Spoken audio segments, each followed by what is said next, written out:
How long can someone carry guilt before it becomes their whole personality? I used to think forgiveness was something you gave other people, like a gift you wrapped up with patience and offered with a shaky smile. No one ever told me that sometimes the hardest person to forgive is the one staring back at you in the bathroom mirror at 2 a.m., mascara smudged and heart heavy. For months, I carried around this invisible weight, like I had stuffed a whole filing cabinet of regrets somewhere inside my ribcage. The biggest folder? The one labeled what I should have done differently.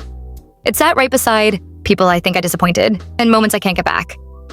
I didn't talk about it. Not to my friends, not to my therapist, even though she tried. And definitely not to myself. Instead, I pretended everything was fine. But things have a funny way of falling apart when you avoid them long enough. It started on a random Wednesday.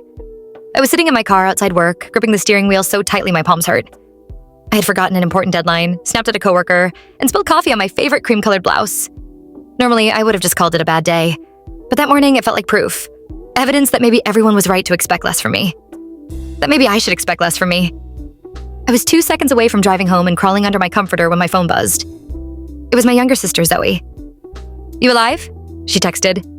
"Mom says you're ignoring everyone again. Need me to come kidnap you for ice cream?" Part of me wanted to say no, but for once I didn't pretend to be okay. I just typed, "Yes, please." She drove me to the boardwalk, like she always did when we were teenagers and life felt too big.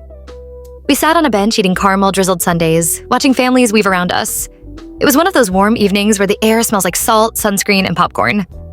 "So," she said, scooping a ridiculous amount of whipped cream into her mouth, "what's going on with you?"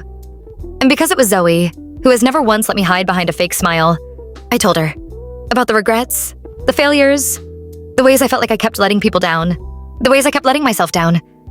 When I finished, she blinked at me, soft but firm. "Okay," she said.